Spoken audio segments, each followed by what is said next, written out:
Bonjour mes amis.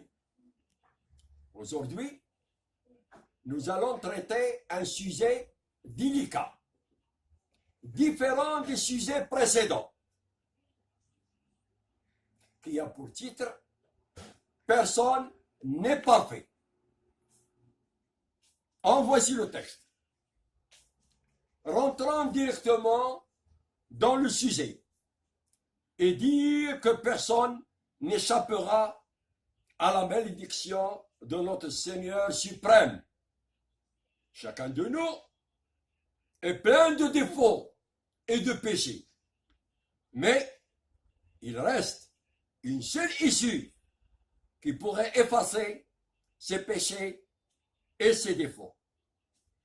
C'est de suivre le bon chemin, le chemin de la vérité, pour recevoir le pardon de Dieu, car ces péchés se diffèrent à partir de notre grand-père Adam jusqu'à nos jours.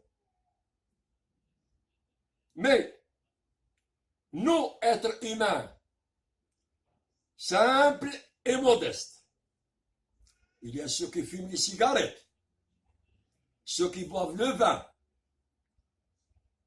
ceux qui se droguent, ceux qui s'intéressent aux filles et aux femmes, et on les appelle les fornicateurs, ceux qui sont égoïstes, perfides et sournois, ceux qui sont des agitateurs, ceux qui sont des impudents, ceux qui agressent les passants dans les rues pour voler leurs biens, ceux qui sont des ingrats et des maudits, ceux qui trompent leurs femmes, ou vice-versa, ceux qui fabriquent de faux témoignages, de faux sermons, témoins de parjure, ceux qui sont avares, ceux qui sont des hypocrites.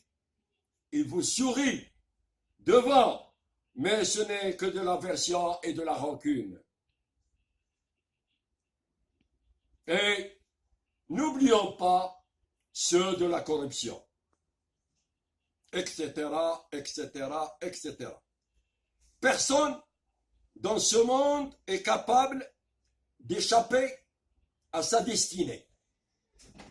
Chacun de nous est concerné, prêt de commettre la moindre des fautes, sans se rendre compte des conséquences qui puissent arriver d'un moment à l'autre.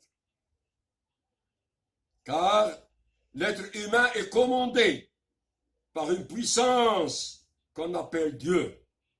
Or, dès sa naissance, cet être humain sort au monde avec une destinée tracée et approuvée jusqu'à sa mort.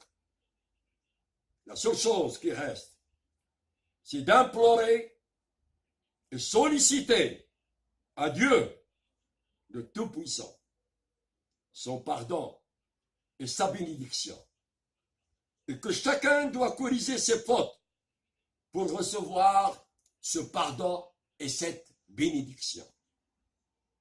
Tous ces péchés et défauts que l'être humain avait commis dans le passé, une fois, il évite ces malfaçons, il les omet et les abolir une fois pour toutes de sa vie pour suivre le bon chemin, le chemin du bien et de la vérité, et qu'il admet qu'il ne revient plus à ce qu'il avait fait dans le passé.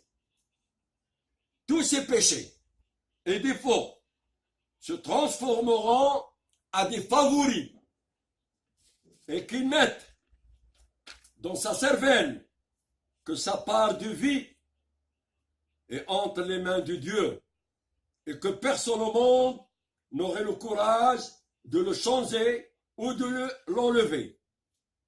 Il est fort probable que sa place l'attendrait au paradis à l'au-delà.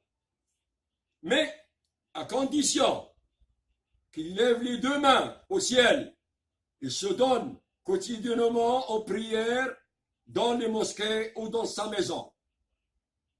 Le mieux, dans les mosquées. Cela est dit dans le Coran et dans les citations de notre prophète, que Dieu bénisse sa tombe. Amen.